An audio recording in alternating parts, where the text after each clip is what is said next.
ഏവർക്കും പുതിയൊരു വീഡിയോയിലേക്ക് ഹാർദമായ സ്വാഗതം. ഇന്നത്തെ വിഷയം ചാക്കിലെ കാച്ചിൽ കൃഷിയെ പറ്റിയാണ്. നമുക്കെല്ലാവർക്കും ചാക്കിൽ ഏകദേശം ഇപ്പോൾ കൃഷി രീതികളെക്കുറിച്ച് ഒട്ടുമിക്ക ആൾക്കാരും കേട്ട് പരിചയമുണ്ട്. അപ്പോൾ നന്നായിട്ട് ചാക്കിലാണെങ്കിലും ഇത്തരത്തിലുള്ള കാച്ചിൽ, ചെറിയ രീതിയിൽ ഉള്ള കാച്ചിൽ, ചെറിയ പീസായിട്ടുള്ള കാച്ചിൽ കിളിച്ച് കിടക്കുന്നതൊക്കെ നമുക്ക് ചാക്കിൽ നട്ട് എത്ര നന്നായിട്ട് വിളവെടുക്കാമെന്നതിനെ പറ്റിയുള്ള വീഡിയോ ആണ്. അപ്പോൾ ആദ്യമേ നമുക്ക് ഇതിനകത്ത് ധാരാളമായി വേണ്ടുന്നത് കരിയില കമ്പോസ്റ്റാണ്. ഇത് കരിയില കമ്പോസ്റ്റ് എന്ന് പറഞ്ഞാൽ ഇത് പൂർണ്ണമായിട്ട് കമ്പോസ്റ്റ് ആയതല്ല.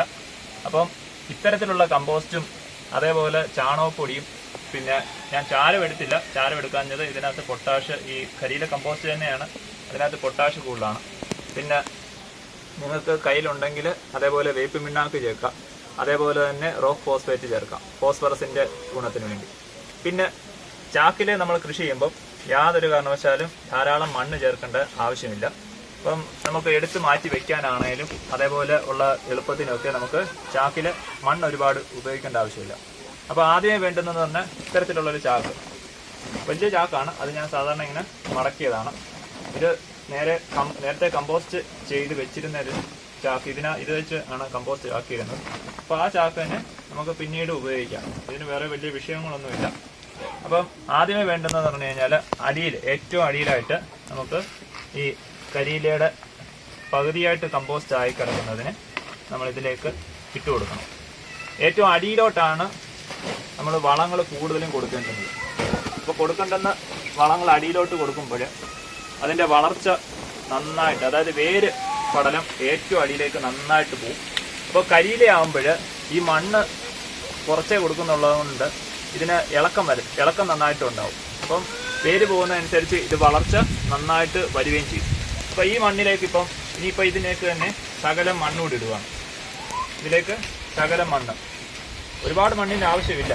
ഇതിപ്പോൾ കമ്പോസ്റ്റ് ആയതുകൊണ്ട് നമുക്ക് പിന്നീട് ഇടുന്ന കൂട്ടത്തിൽ തന്നെ ഇതിലേക്ക് തന്നെ പിന്നെ വേറെ വളങ്ങളും ചേർക്കാം, അതേപോലെ തന്നെ ശകലം മണ്ണും ചേർക്കാം. അപ്പോൾ നമുക്ക് ഒരാൾക്ക് തന്നെ വളരെ എളുപ്പത്തിൽ തന്നെ നമുക്ക് ഈ ചാക്ക് പിടിച്ച് മാറ്റി വയ്ക്കുകയും ഒക്കെ ചെയ്യാം.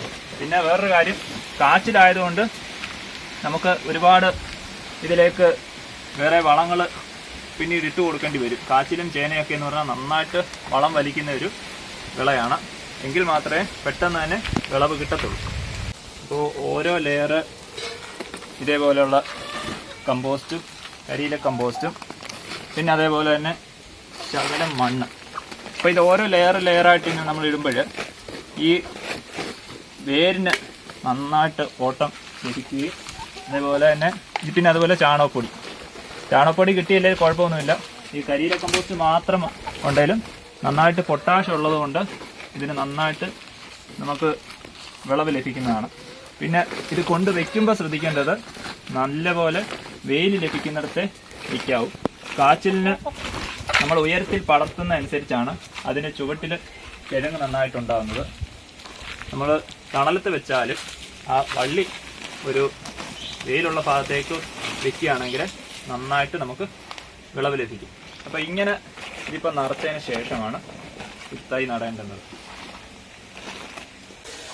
അപ്പോൾ ഏകദേശം ഇതേപോലെ കമ്പോസ്റ്റ്, പിന്നെ അതിൻ്റെ മുകളിൽ ഒരു അല്പം മണ്ണ്, പിന്നെ അതേപോലെ ചാണകപ്പൊടി ഇല്ലെങ്കിൽ തന്നെ ഈ കമ്പോസ്റ്റ് മാത്രം മതിയാവും. അത് കരിയിലയുടെ കമ്പോസ്റ്റ് ആകുമ്പോൾ നന്നായിട്ട് പൊട്ടാഷ് ഉള്ളതുകൊണ്ടാണ് വളർച്ച നന്നായിട്ട് വരുന്നത്. പിന്നെ ഇപ്പോൾ ഏകദേശം ഇത് ഇത്തരത്തിലുള്ളൊരു കിഴങ്ങ് ഏകദേശം കിളിച്ച് കിടന്നതാണ്. ഈ ഒരു കാച്ചിലിൻ്റെ ഒരു ചെറിയൊരു മുറി ഇതുപോലെ കിളിച്ച് കിടന്നതാണ്. അപ്പോൾ അതിനെ ഇതേപോലെ തന്നെ നടുകയാണ്.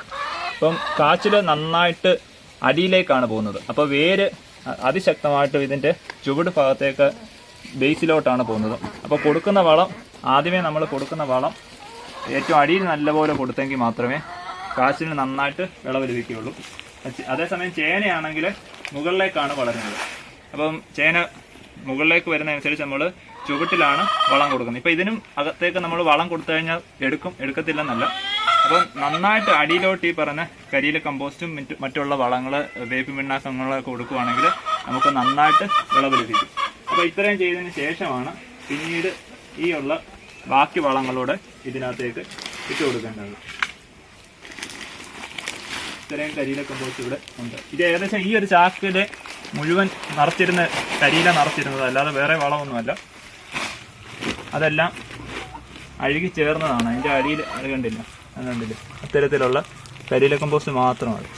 അപ്പോൾ നമുക്ക് വേറൊരു വളം പോലും ചേർക്കാതെ തന്നെ നമുക്ക് നല്ല രീതിയിൽ, ഇപ്പോൾ ഇത്രയും മണ്ണോട് ഇട്ടാൽ പോലും ഞാൻ ഈ ചാക്ക് പൊക്കി കാണിക്കാം. അപ്പോൾ അധികം ഭാരവും കാണത്തില്ല. മണ്ണ് അങ്ങനെ ഒരുപാട് ആവശ്യമില്ല എന്നുള്ളതുകൊണ്ടാണ് ഇത് നമുക്ക് ഒറ്റയ്ക്ക് തന്നെ ഇത് ചെയ്യാൻ പറ്റും. കണ്ടോ, ഇതിപ്പോൾ ശകലം മാത്രമേ, ഇത് വെള്ളം പിടിച്ച് നിൽക്കുന്നതുകൊണ്ട് മാത്രമേ ഉള്ളൂ ഇത്രയും. അല്ലാതാണെങ്കിൽ കമ്പോസ്റ്റായിട്ട് നിൽക്കുവാണെങ്കിൽ നമുക്ക് എളുപ്പം തന്നെ എടുത്ത് പൊക്കി മാറ്റാൻ പറ്റും. ഇത്രയും മണ്ണൊന്നും യാതൊരു കാരണവശാലും നമുക്ക് എടുത്ത് മാറ്റാൻ പറ്റത്തില്ല.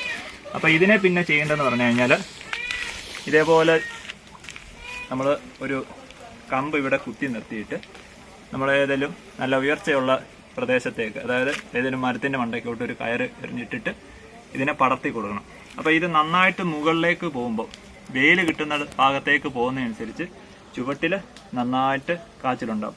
അപ്പോൾ നമുക്ക് ഈ ഒരു കിഴങ്ങിൽ തന്നെ ഏകദേശം ഒരു 4-5 കിലോയും മേലെ നമുക്ക് കാച്ചിൽ കിട്ടും. അപ്പോൾ ഇത്തരത്തിലുള്ള ചാക്ക് മാത്രം മതി. കരിയിലയാണെങ്കിൽ നമ്മൾ വെറുതെ കത്തിച്ച് കളയാതെ ചാക്കിൽ കെട്ടി, ഞാൻ പറഞ്ഞിട്ടുണ്ട്, WDCയുടെ ഒരു വീഡിയോ ചെയ്തിട്ടുണ്ട്. ഇപ്പോൾ WDC മാത്രമല്ലാതെ നിങ്ങൾക്ക് കിട്ടാത്ത ഉണ്ടെങ്കിൽ ചാണകം, അല്ലെങ്കിൽ പിന്നെ നമുക്ക് വേറെ ഈസ്റ്റ് ഒഴിക്കാം, അതുമല്ലെങ്കിൽ തൈര് കലക്കിയത് ഒഴിക്കാം. അപ്പോൾ ഇത്രയും സാധനങ്ങളൊക്കെ കൊണ്ട് കമ്പോസ്റ്റ് ആവുന്ന ഈ കരിയില മാത്രം മതി നമുക്ക് നല്ല രീതിയിൽ വിളവെടുക്കാൻ. അപ്പം ഈ ഒരു വീഡിയോ നിങ്ങൾക്ക് ഇഷ്ടപ്പെട്ടെങ്കിൽ എൻ്റെ ചാനൽ ഒന്ന് സബ്സ്ക്രൈബ് ചെയ്യുക, ലൈക്ക് ചെയ്യുക, ഷെയർ ചെയ്യുക. Thank you.